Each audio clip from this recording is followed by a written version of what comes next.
जय श्री कृष्णा, राधे राधे। आप सभी भक्तों का हार्दिक स्वागत है आपके अपने YouTube चैनल श्री कृष्ण दीवानी में। आज हम कार्तिक महात्म्य के 16वें दिन की कथा का श्रवण करेंगे। तो आइए सर्वप्रथम प्रभु का स्मरण करते हुए आप सभी जन मेरे साथ बोलिए।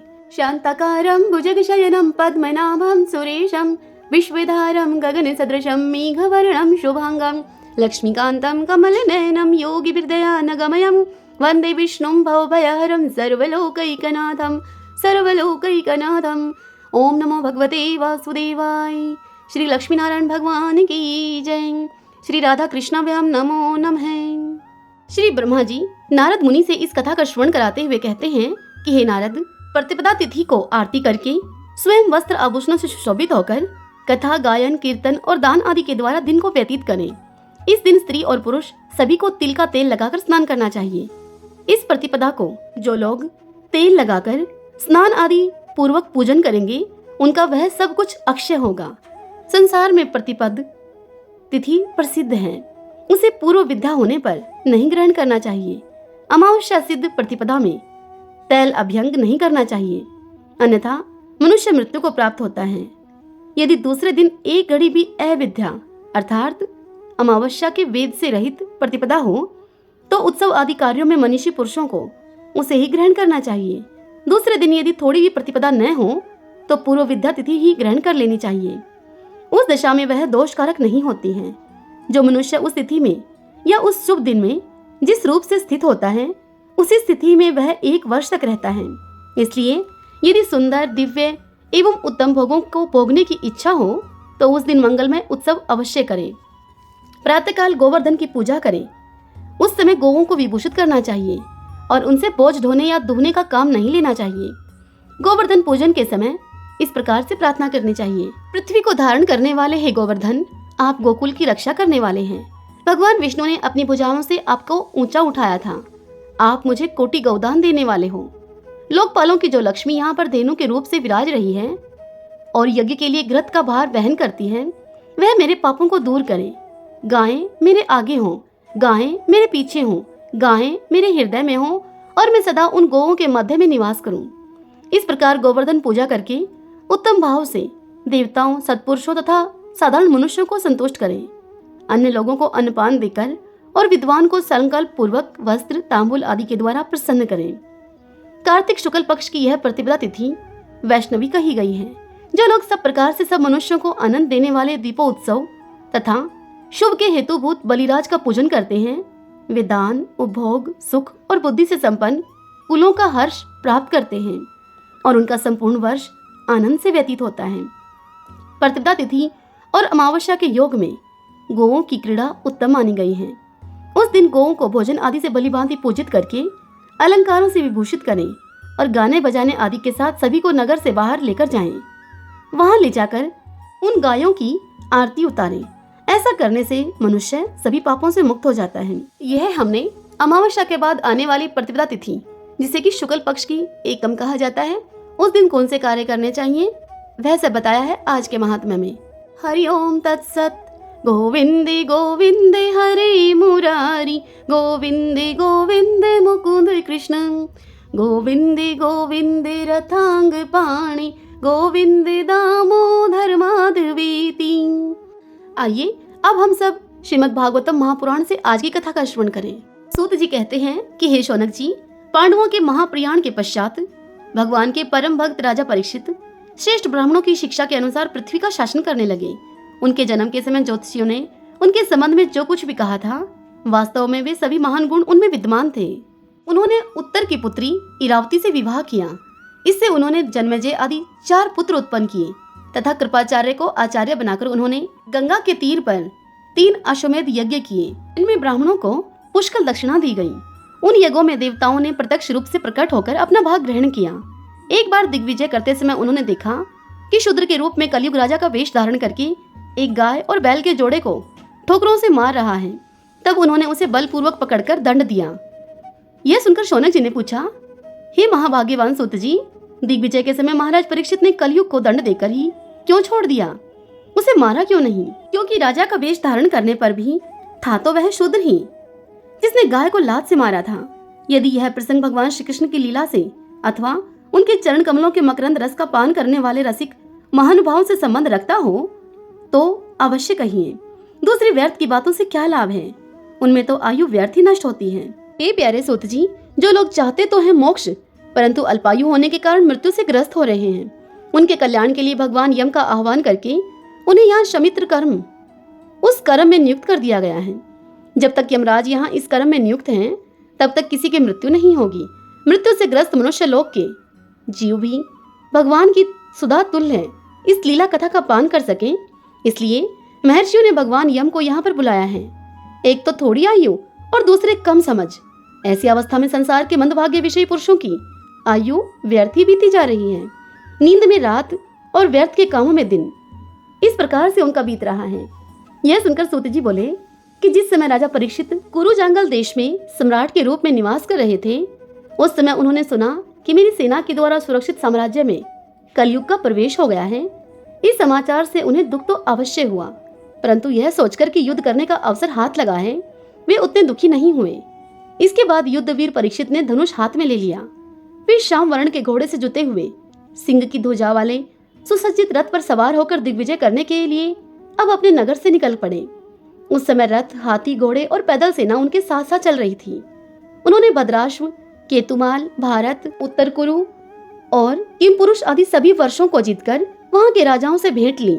उन्हें उन देशों में सर्वत्र अपने पूर्वज महात्माओं का सुयश सुनने को मिला। उस यशोगान से पद पद पर भगवान श्री कृष्ण की महिमा प्रकट होती थी। इसके साथ ही उन्हें यह भी सुनने को मिलता था कि भगवान श्री कृष्ण ने अश्वत्थामा के ब्रह्मास्त्र की ज्वाला से किस प्रकार से उनकी रक्षा की थी। यदुवंशी और पांडवों में परस्पर कितना प्रेम था और पांडवों की भगवान श्री कृष्ण में कितनी भक्ति थी। जो लोग उन्हें ये चरित्र सुनाते, उन पर महामना राजा परीक्षित बड़े ही प्रसन्न होते। उनके नेत्र प्रेम से खिल उठते। वे बड़ी ही दृढ़ता से उन्हें बहुमूल्य वस्त्र और मणियों के हार उपहार में दे देते। वे सुनते थे कि भगवान श्री कृष्ण ने प्रेम परवश होकर पांडवों के सारथी का काम किया, उनके सभासद बने, यहाँ तक कि उनके मन के अनुसार काम करके उनकी सेवा भी की। उनके सखा तो वे थे ही, उनके दूत भी बने। वे रात को शस्त्र ग्रहण करके वीरासन से बैठ जाते और शिविर का पहरा देते, उनके पीछे पीछे चलते, स्तुति करते और प्रणाम करते। इतना ही नहीं, अपने प्रेमी पांडवों के चरणों में उन्होंने सारे जगत को झुका दिया।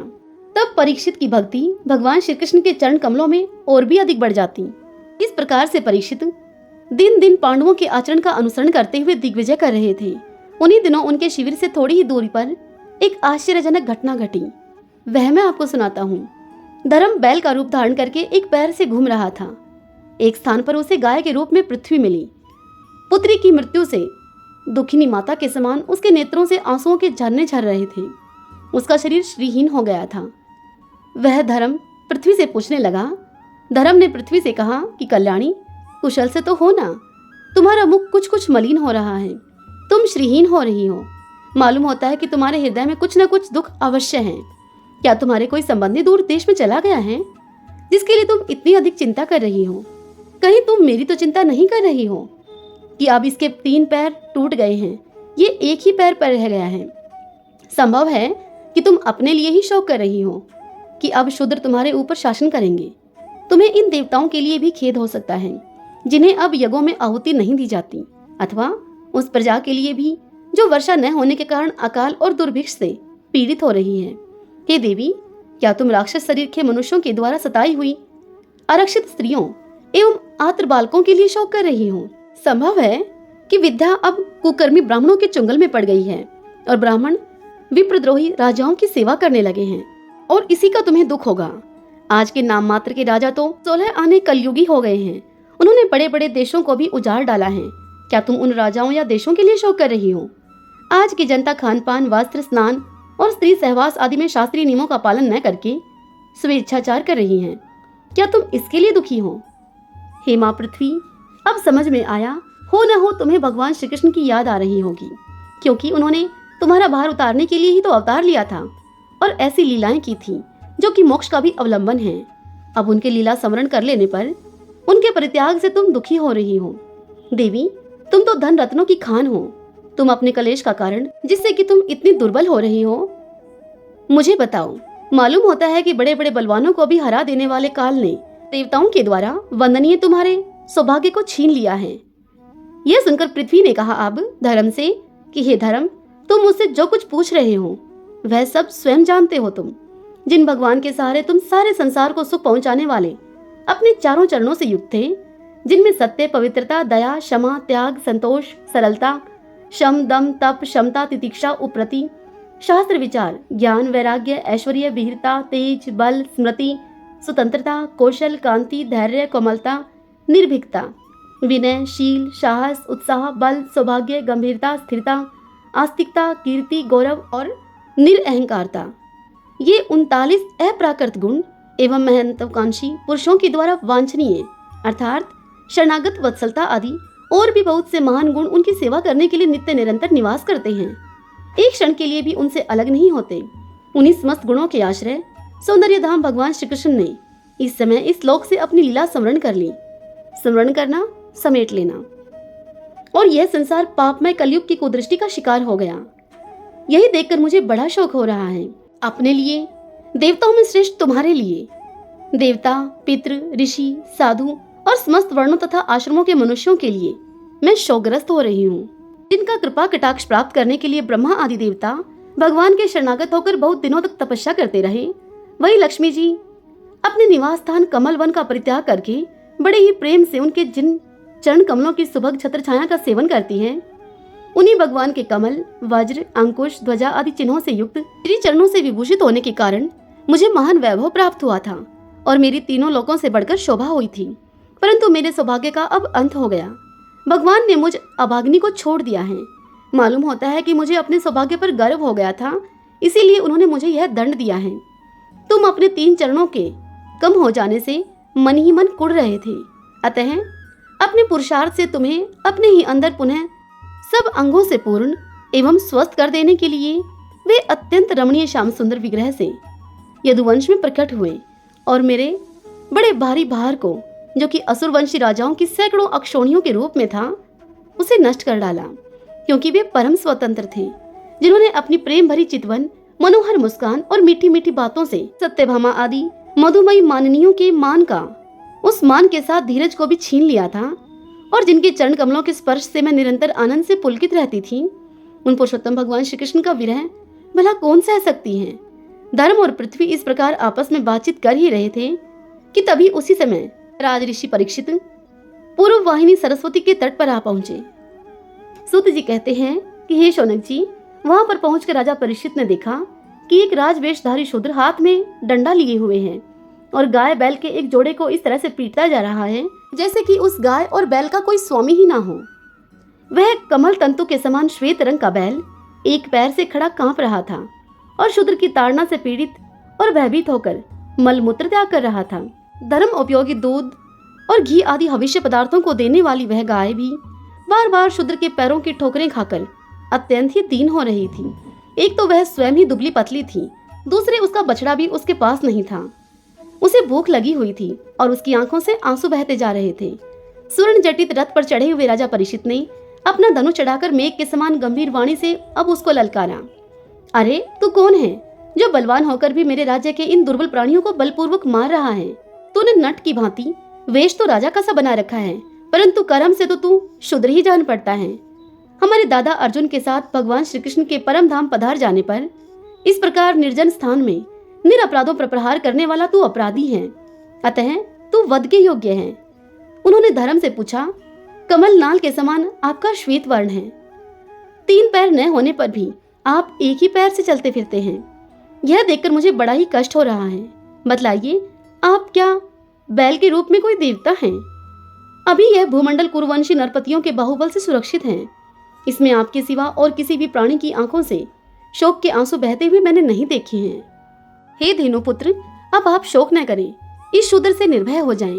हे गौ माता, मैं दुष्टों को दंड देने वाला हूँ, अब आप रोए नहीं, आपका कल्याण हो।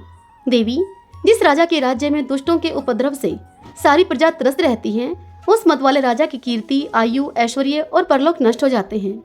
राजाओं का परम धर्म यही है कि वे दुखियों का दुख दूर करें। यह महादुष्ट और प्राणियों को पीड़ित करने वाला है, अतः मैं अभी इसे मार डालूंगा। हे सुरभिनंदन, आप तो 4 पैर वाले जीव हैं, आपके 3 पैर किसने काट डाले?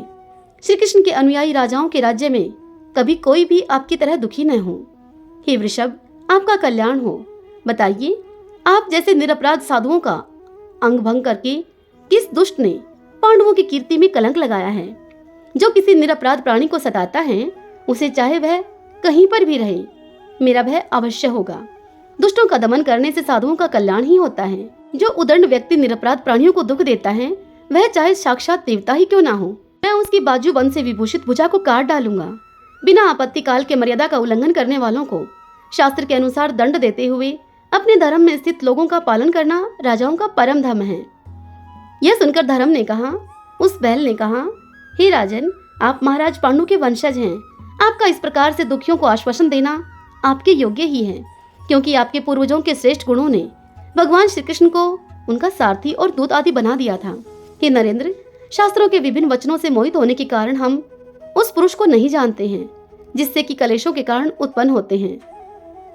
जो लोग किसी भी प्रकार के द्वैत को स्वीकार नहीं करते, वे अपने आप को ही अपने दुख का कारण बताते हैं।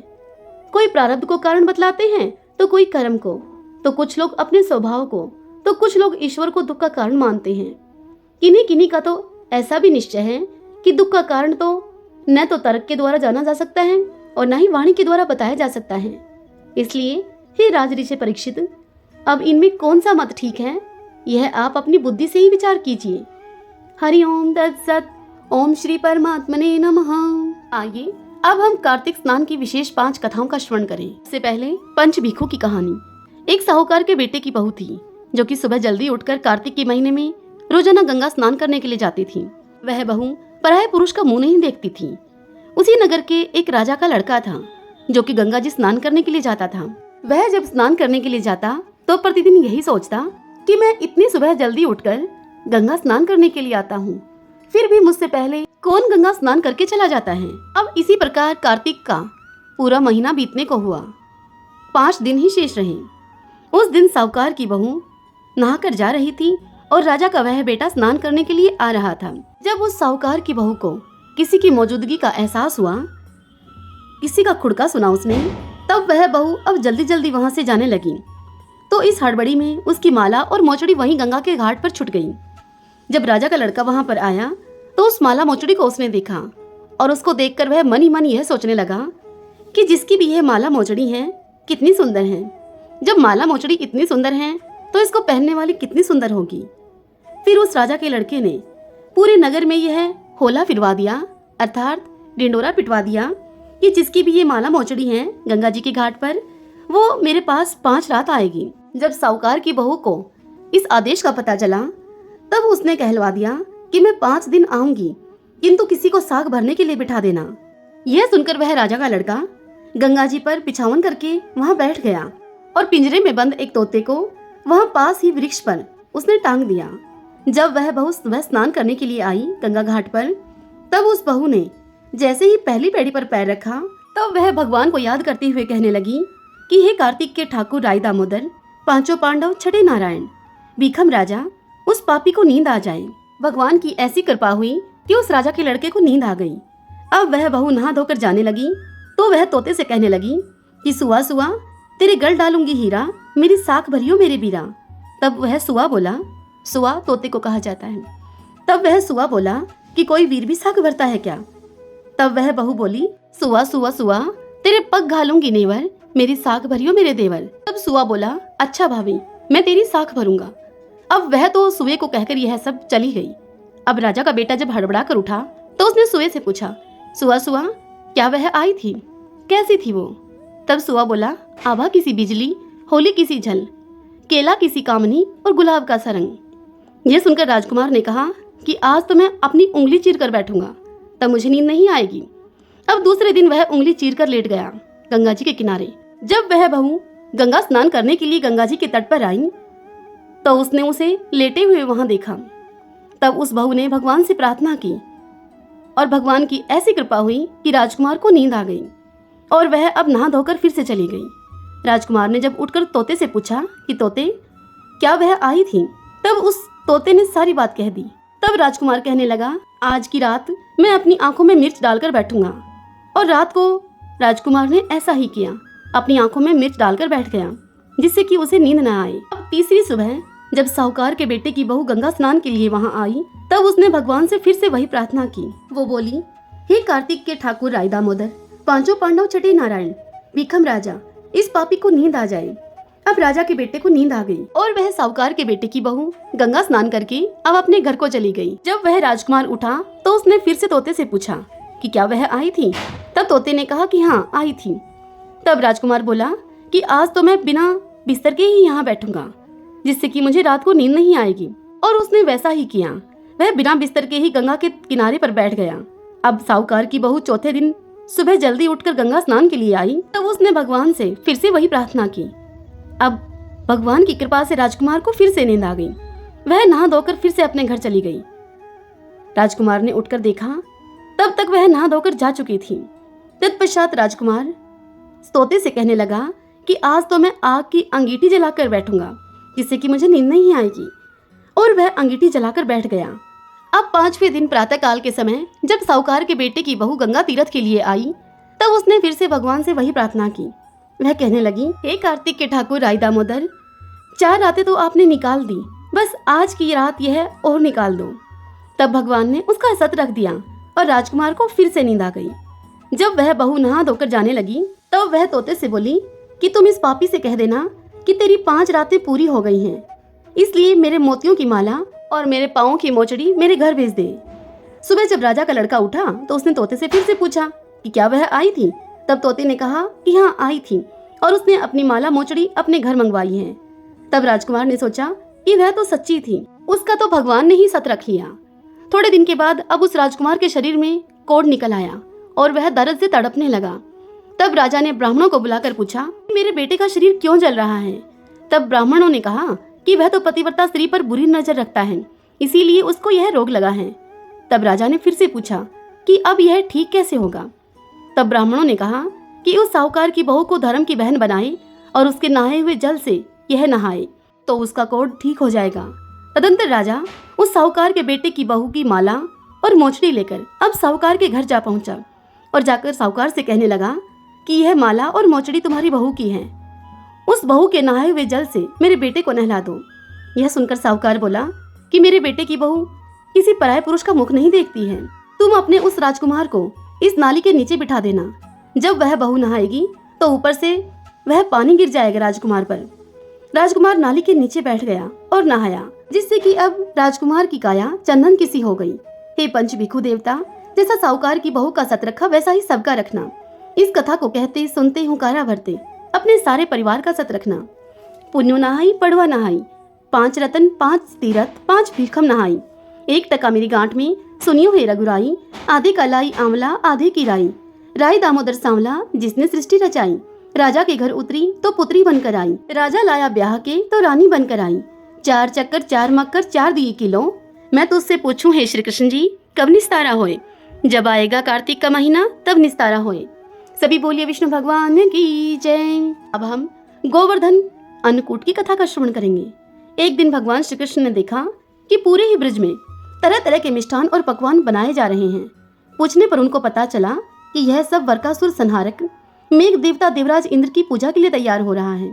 इंद्र की प्रसन्नता से ही वर्षा होगी, गायों को चारा मिलेगा और जीविका उपार्जन की समस्या हल होगी। यह सुनकर भगवान श्री कृष्ण ने इंद्र की निंदा करते हुए सभी से कहा, बोले उस देवता की पूजा करनी चाहिए जो कि प्रत्यक्ष आकर पूजन सामग्री को स्वीकार करे। तब गोपों ने कहा, कोटि कोटि देवताओं के राजा की इस तरह से आपको निंदा नहीं करनी चाहिए। तब श्री कृष्ण बोले कि इंद्र में क्या शक्ति है जो कि पानी बरसाकर हमारी सहायता करेगा। उससे तो शक्तिशाली तथा सुंदर यह गोवर्धन पर्वत है जो कि वर्षा का मूल कारण है, हमें इसकी पूजा करनी चाहिए। भगवान श्री कृष्ण के वाग्जाल में फंसकर अब सभी ब्रजवासियों ने चारों ओर धूम मचा दी। पश्चात नंद जी ने ग्वाल गोपांगनाओं के सहित एक सभा में श्री कृष्ण से पूछा कि इंद्र की पूजा से तो दुर्भिक्ष उत्पीड़न समाप्त होगा, चौमासे के सुंदर दिन आएंगे, मगर गोवर्धन पूजा से भला क्या लाभ होगा। तब उत्तर में श्री कृष्ण ने गोवर्धन की भूरी भूरी प्रशंसा की तथा उसे गोपियों की आजीविका का एकमात्र सहारा सिद्ध कर दिया। भगवान की इस बात को सुनकर समस्त ब्रजमंडल बड़ा ही प्रभावित हुआ और अपने अपने घरों से लाकर सुमधुर मिष्ठान पकवानों के सहित पर्वत तराई में श्री कृष्ण भगवान के द्वारा बताई हुई विधि से गोवर्धन की पूजा की गई। भगवान की कृपा से ब्रजवासियों के द्वारा अर्पित समस्त पूजन सामग्री को गिरिराज ने स्वीकार करते हुए खूब आशीर्वाद दिया सभी को। सभी जन अपना पूजन सफल समझकर बड़े ही प्रसन्न हो रहे थे। तभी नारद जी इंद्र महोत्सव देखने की इच्छा से वहां ब्रिज में आ गए। पूछने पर ब्रिज नागरिकों ने उनको बताया कि इस वर्ष से हमने श्री कृष्ण की आज्ञा से इंद्र पूजा को समाप्त कर दिया है। इंद्र महोत्सव को हमने समाप्त कर दिया है। उसके स्थान पर हम गोवर्धन की पूजा कर रहे हैं। यह सुनते ही नारद जी अब उल्टे पांव इंद्रलोक जा पहुंचे तथा खिन्न मुख मुद्रा से बोले, देवराज इंद्र, तुम महलों में सुख की नींद सो रहे हो और उधर ब्रजमंडल में तुम्हारी पूजा समाप्त करके गोवर्धन की पूजा हो रही है। इसमें इंद्र ने अपनी मान हानि समझकर मेघों को यह आज्ञा दी कि वे गोकुल में जाकर प्रलयंकारी मूसलाधार वर्षा से पूरा गांव तहस नहस कर दें। पर्वत आकार प्रलयंकारी बादल ब्रिज की ओर अब उमड़ पड़े। अचानक वर्षा को देखकर ब्रिज घबरा गया। सभी ब्रिजवासी श्री कृष्ण की शरण में जाकर बोले, हे भगवान, इंद्र हमारी नगरी को डुबाना चाहता है, अब क्या किया जाए। तब श्री कृष्ण ने सांत्वना देते हुए उनसे कहा कि तुम लोग गौवों के सहित गोवर्धन की शरण में चले जाओ, वही तुम्हारी रक्षा करेगा। अब इस तरह से समस्त ग्वाल बाल गोवर्धन की तराई में पहुंच गए। श्री कृष्ण ने गोवर्धन को कनिष्ठा उंगली पर उठा लिया और 7 दिन तक गोप गोपिकाएं उसकी छाया में सुखपूर्वक से रहे। भगवान श्री कृष्ण की कृपा से उनको पानी का एक छींटा भी न लगा। इससे इंद्र को बहुत आश्चर्य हुआ। तब भगवान की महिमा को समझकर, अपना गर्व जानकर वह स्वयं ब्रिज में गया और भगवान श्री कृष्ण के चरणों में गिरकर अपनी मूर्खता पर इंद्र बड़ा ही पश्चाताप करने लगा। तब 7वें दिन भगवान ने गोवर्धन को नीचे रखकर इसी भांति प्रतिवर्ष गोवर्धन पूजा करके अन्नकूट उत्सव मनाने की आज्ञा दी। तभी से यह उत्सव अन्नकूट के नाम से मनाया जाने लगा। बोलिए गोवर्धन गिरधारी की जय।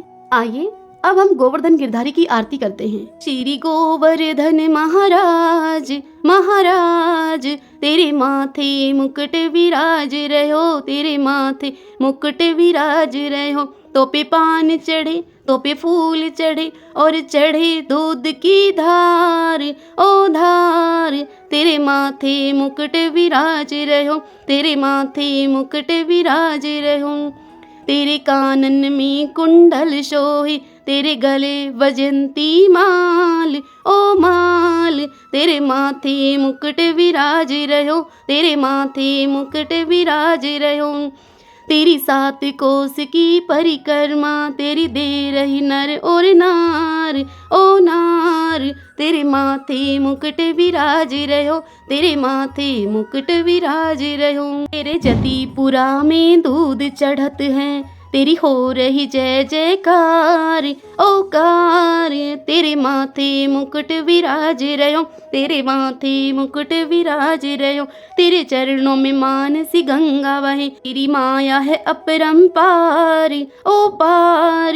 तेरे माथे मुकुट विराज रहो, तेरे माथे मुकुट विराज रहो।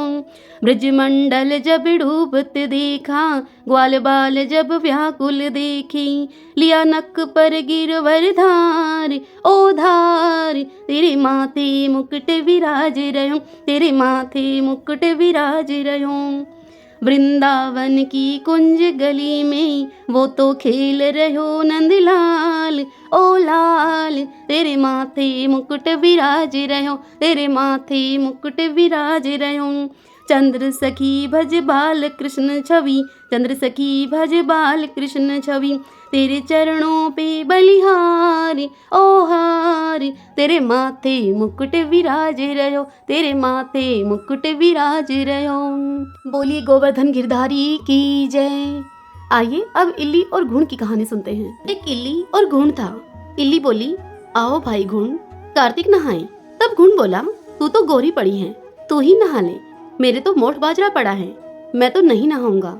मैं तो हरे हरे बाजरे का सीता खाऊंगा और ठंडा ठंडा पानी पीऊंगा। बाद में इल्ली तो राजा की लड़की के पल्ले लगकर नहा ली और घुण नहीं नहाया। कार्तिक उतरते ही अब दोनों मर गए। बाद में इल्ली ने कार्तिक नहाने के कारण राजा के घर में बेटी बनकर जन्म लिया और घुण राजा के घर में गधा बना। जब राजा ने बेटी के विवाह का साया निकलवाया तो विवाह का दिन निकल गया और वह ससुराल जाने लगी विदा होकर। तब बेटी की बैलगाड़ी रुक गई। तब यह देखकर राजा रानी कहने लगे अपनी बेटी से कि बैलगाड़ी क्यों रुक गई बेटी, तुझे जो चाहिए सो मांग ले। तब वह लड़की बोली कि मुझे तो यह गधा चाहिए। तब राजा उससे बोले कि बेटी यह क्या मांगा, यह मत ले, जो चाहे और धन दौलत ले जा तू। परंतु वह नहीं मानी और उसने कहा फिर से कि मुझे तो यही गधा चाहिए। तब राजा रानी ने उसे वह गधा भी दे दिया। अब जब वह लड़की राजा की अपने ससुराल पहुंची तो वह गधा फुदक फुदक कर भागने लगा। जब लड़की महल में जाने लगी तो उस गधे को उसने सीढ़ी के नीचे बांध दिया। जब सीढ़ी उतरने लगी वह लड़की, तब गधे ने उससे कहा कि हे सुंदरी, हे लड़की, थोड़ा पानी तो पिला दे। यह सुनकर राजा की वह लड़की बोली उससे कि आ नहा ले। जब मैंने तुझे ऐसा कहा तब तूने मुझे कहा था कि मैं तो बाजरा खाऊंगा और ठंडा ठंडा पानी पीऊंगा। गधे और उस राजा की लड़की की यह बात उस लड़की की देवरानी जेठानियों ने सुन ली और जाकर उन्होंने देवर को सिखा दिया और वहां जाकर कहने लगी देवर को कि तू क्या जादूगरनी लेकर आया है जो जानवर से भी बात कर रही है। तब वह राजा का बेटा बोला, भाभी मैं कानों सुनी नहीं मानता, जिस दिन मैं अपनी आंखों से देखूंगा तब मानूंगा। अब दूसरे दिन वह राजा का लड़का छिपकर बैठ गया और सब देखने लगा। अब उसकी पत्नी महल से नीचे उतरी, तब गधा उससे फिर से बात करने लगता है। अब गधा वही सब बातें कह रहा था जो उसे उसकी भाभीयों ने बताई थी। यह देखकर राजा के उस लड़के को बड़ा क्रोध आया।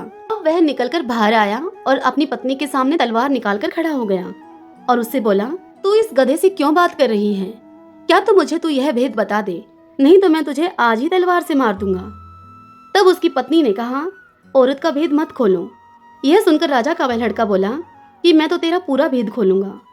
इस पर उसकी पत्नी ने बताया कि मैं पिछले जन्म में इल्ली थी और यह घूण था।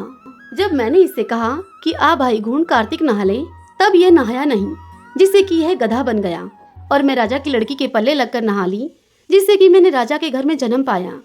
इसीलिए मैं तो इससे अपने पिछले जन्म की बातें कर रही थी। अपनी पत्नी की यह बात सुनकर राजा के लड़के ने उससे फिर से पूछा कि क्या कार्तिक में नहाने का इतना फल है? तब उस रानी ने बताया कि कार्तिक में नहाने से मैं आपके घर में राजपाट कर रही हूँ। यह सुनकर राजा का वह लड़का बोला अपनी पत्नी से कि इतना फल है तो अब हम दोनों कार्तिक में जोड़े से नहाएंगे और बहुत अधिक दान पुण्य करेंगे, जिससे कि हमें आगे और ज्यादा सुख मिले। दोनों जने अब कार्तिक नहाने लगे तो राजा के घर में बहुत अधिक धन संपत्ति हो गई। हे कार्तिक महाराज, जैसे इल्ली को सुख दिया वैसा सुख सबको देना, जैसा घूण को दिया वैसा किसी को मत देना। बोलिए कार्तिक देव भगवान विष्णु की जय। एक बुढ़िया माई कार्तिक का व्रत किया करती थी। उसके लिए भगवान श्री कृष्ण खिचड़ी का कटोरा रख जाते थे और बुढ़िया माई इस प्रकार से स्नान करने के बाद अपना व्रत खोल लेती थी। यह देखकर उस बुढ़िया माई की पड़ोसन बहुत जलती थी उससे कि इसका कोई भी नहीं है, फिर भी इसको खिचड़ी खाने के लिए मिल ही जाती है।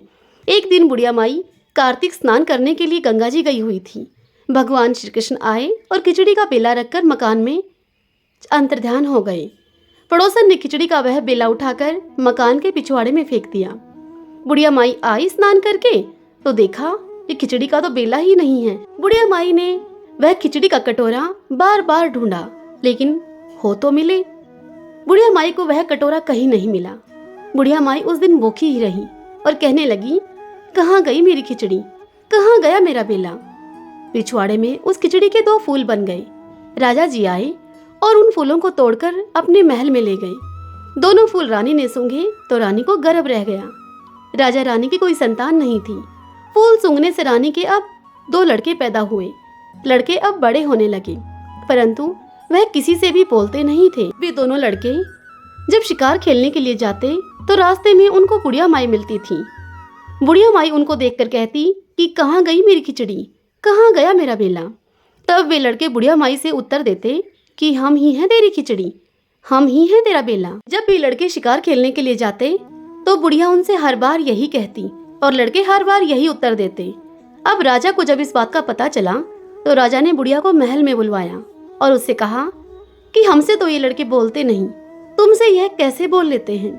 तब बुढ़िया ने कहा कि मुझे इस बात का नहीं पता, लेकिन मैं कार्तिक का व्रत किया करती थी तो श्री कृष्ण भगवान मेरे लिए खिचड़ी का एक बेला रख जाते थे। एक दिन मुझे मेरी खिचड़ी का बेला नहीं मिला। जब मैं कहने लगी कि कहाँ गई मेरी खिचड़ी, कहाँ गया मेरा बेला, तब तुम्हारे इन लड़कों ने मुझे बताया कि तुम्हारी पड़ोसन ने खिचड़ी फेंक दी थी और उसके हम 2 फूल बन गए। फूल राजा जी तोड़कर अपने महल ले गए, जिनको कि रानी ने सूंघा और रानी को गर्भ रह गया, जिससे कि हम 2 लड़के हो गए। हमें तो भगवान ने बुढ़िया के लिए ही भेजा है। तब राजा ने सारी बात सुनकर उस बुढ़िया को अपने महल में ही रख लिया। हे कार्तिक के राय दामोदर, जैसे आपने उस बुढ़िया माई को दिया वैसे ही सबको देना। इस कथा को कहते सुनते हुंकारा भरते सबके परिवार को देना, हमको भी देना, हमारे परिवार को देने की भी कृपा करना। ये भगवान विष्णु की जय, कार्तिक के देवराय दामोदर की जय। आइए अब हम लपसी तपसी की कहानी सुनते हैं। तपसी था, एक तपसी था। तपसी तो भगवान की तपस्या करता था और लपसी सवा सिर की लापसी बनाकर भगवान को भोग लगाकर जिम लेता था। एक दिन वे दोनों लड़ने लगे। लपसी बोला मैं बड़ा, तपसी बोला मैं बड़ा। इतने में ही नारद जी वहाँ पर आए और उन दोनों से कहने लगे कि तुम क्यों लड़ रहे हो। तो लपसी ने कहा कि मैं बड़ा हूँ। तपसी ने कहा मैं बड़ा हूँ। तपसी बोला कि मैं सारे दिन भगवान की पूजा करता हूँ, उनकी तपस्या करता हूँ, इसलिए मैं बड़ा हूँ। यह सुनकर नारद जी ने कहा तुम लड़ो मत, तुम्हारा फैसला मैं कल कर दूंगा। अब दूसरे दिन लपसी तपसी नहा धोकर आए। तब नारद जी ने 1.25 करोड़ की अंगूठी उनके आगे फेंक दी। लपसी का ध्यान उस अंगूठी पर नहीं गया। तपसी तपस्या करने के लिए बैठा तो उसे वह अंगूठी दिखी और उस अंगूठी को उसने उठाकर अपने घुटने के नीचे दबा लिया और लग गया फिर से तपस्या करने के लिए। लपसी लापसी बनाकर उसका भगवान को भोग लगाकर अब जीवने के लिए बैठ गया। इतने में ही वहाँ पर नारद जी आ गए। नारद जी को देखकर दोनों चिल्लाने लगे, बोले बताइए हम में से कौन बड़ा है, बताइए हम में से कौन बड़ा है। तब नारद जी ने कहा तपसी से कि तू अपना घुटना उठा। तपसी ने जैसे ही घुटना उठाया 1.25 करोड़ की अंगूठी उसके घुटने के नीचे से निकली। तब नारद जी तपसी से बोले कि यह अंगूठी तूने चुराई है, तुझे तेरी तपस्या का फल नहीं मिलेगा अब। तब तपसी कहने लगा ए नारद जी बताइए मेरी इस तपस्या का यह दोष कैसे दूर होगा। तब नारद जी ने उसे कहा कि रोटी बनाकर बाटा नहीं बनाए तो फल तुझे होगा, ब्राह्मण जिमा कर दक्षिणा नहीं दे तो फल तुझे होगा, साड़ी देकर ब्लाउज नहीं दे कोई तो वह फल तुझे होगा, अगर कोई दिए से दिया जलाएगा तो वह फल तुझे मिलेगा। सब व्रत त्योहार की कहानी सुनने के बाद तेरी इस कहानी को यदि कोई नहीं सुनेगा तो उनकी उन सुनी हुई कहानियों का फल तुझे मिलेगा। अभी से तपसी लपसी की कहानी सुनी और कही जाती है। कहानी सुनने के बाद ऐसे कहें कि लपसी का फल लपसी को मिले, तपसी का फल तपसी को मिले और हमारी कहानी सुनने का फल हमें मिले। जय जय तुलसी माता, सब जग की सुखदाता वरदाता। जय जय तुलसी माता, सब योगों के ऊपर, सब रोगों के ऊपर रुज से रक्षा करके भवत्राता। जय जय तुलसी माता, बटुपुत्री है श्यामा, सुरबली है ग्राम्या, विष्णु प्रिय जो तुमको सेवे सो नर तर जाता। जय जय तुलसी माता, हरि के शीश विराजत, त्रिभुवन से हो वंदित, पतित जनों की तारणी विख्याता। जय जय तुलसी माता, लेकर जन्म विजन में आई दिव्य भवन में, मानव लोक तुम्हीं से सुख संपत्ति पाता। जय जय तुलसी माता, हरि को तुम अति प्यारी, श्याम वरण कुमारी, प्रेम अजब है उनको तुमसे कैसा नाता। जय जय तुलसी माता, जय जय तुलसी माता। शालिग्राम सुनो विनती मेरी, यह वरदान दया कर पाऊं, प्रातः समय उठी मंजन करके प्रेम सहित मैं स्नान कराऊं। चंदन धूप दीप तुलसी दल, वरण वरण के पुष्प चढ़ाऊं, तुम्हारे सामने नृत्य करूं नित, प्रभु घंटा शंख मृदंग बजाऊं। चरण धोए चरणामृत लेकर कुटुंब सहित बैकुंठ सिधाऊं। जो कुछ रूखा सूखा घर में भोग लगा कर भोजन पाऊं। मन वचन कर्म से पाप किए जो परिक्रमा के साथ बहाऊं। ऐसी कृपा करो तुम मुझ पर, यम के द्वार में जाने न पाऊं। माधो मास की विनती यही है, हरिदासन के दास कहाऊं। शालिग्राम सुनो विनती मेरी, यह वरदान दया कर पाऊं। शालिग्राम भगवान की जय। प्रभु नाम को 5 बार बोलते हुए आइए अब संकीर्तन करते हैं। श्री कृष्ण गोविंद हरे मुरारी, हे नाथ नारायण वासुदेव। श्री कृष्ण गोविंद हरे मुरारी, हे नाथ नारायण नारायण वासुदेवा श्री कृष्ण गोविंद हरे मुरारी हे नाथ नारायण वासुदेवा श्री कृष्ण गोविंद हरे मुरारी हे नाथ नारायण वासुदेव। जय श्री कृष्णा। राधे राधे।